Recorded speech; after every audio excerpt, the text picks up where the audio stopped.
कोई हमारे साथ छल करता है, कोई हमें पीड़ा देता है, तो तन दुख से और मन प्रतिशोध से भर जाता है और फिर हम प्रतिकार चाहते हैं। अपने मन की अग्नि को शांत करने के लिए प्रतिशोध चाहते हैं। और दोस्तों, यही हम सबसे बड़ी भूल कर बैठते हैं। तो क्या किया जाए? इसका केवल एक ही उपाय है और वो है क्षमा। यदि आपको प्रतिकार चाहिए तो प्रतिशोध को भुला दीजिए और न्याय की ओर अपने कदम बढ़ाइए, क्योंकि यही वास्तविक प्रतिकार है। हम अपनी सोच और संसार की मान्यता के अनुसार अपने विचारों को बनाते हैं। जैसे सत्य कहना धर्म है और असत्य कहना पाप, सहनशीलता धर्म है और क्रोध करना अधर्म है, उपकार करना, जीवों पर दया करना ये धर्म है और निष्ठुर होना अधर्म है। परंतु दोस्तों, क्या यही सत्य है? क्या कभी कभी परिस्थितियाँ इन आवेशों को उल्टा नहीं कर देती? अवश्य करती हैं। यदि इस संसार में कुछ धर्म है, कुछ पुण्य है,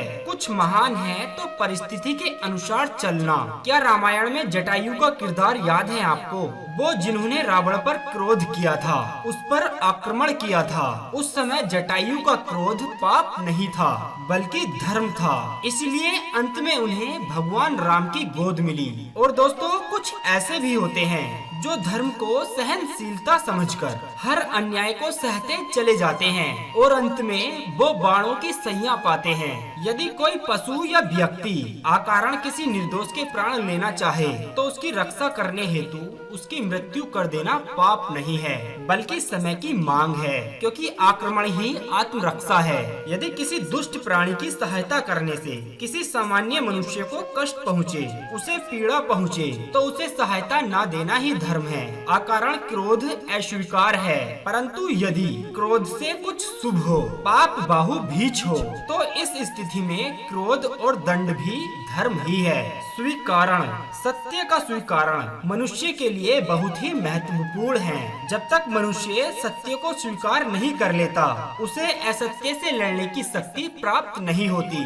जब आप भोजन करते हैं तो क्या होता है? आपका पेट स्वीकारता है कि वो भर चुका है और आप भोजन करना बंद कर देते हैं। जब आपको निंद्रा आती है तो क्या होता है? आपका मन स्वीकारता है कि आपका शरीर थक चुका है, अब उसे आराम की जरूरत है। उसी प्रकार जब आपको किसी व्यसन को रोकना हो तो आपको स्वीकारना पड़ता है कि बहुत हो चुका है, चाहे वो लालच हो या फिर मदिरा पान। उस व्यसन का त्यागना तभी प्रारंभ होता है जब आप ये स्वीकार कर लेते हैं कि आप उस व्यसन के बंधक हैं। दोस्तों, मेरी ये बात अपने जीवन में अवश्य याद रखना कि जब भी आप अपने आसपास किसी सफल मनुष्य को देखो तो उससे ईर्ष्या मत करना, बल्कि उसके परिश्रम और उसकी पीड़ा को समझने का प्रयास कीजिए जो उसने यहाँ तक पहुँचने में पाई है। प्रेरणा ले, प्रयास करें और स्वयं को भी एक सफल मनुष्य बना लीजिए। हमारे जीवन का मूल आधार है करुणा।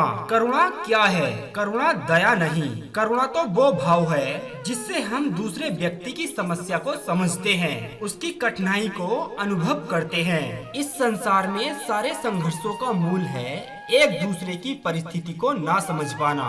और दोस्तों, इस समस्या का हल है करुणा।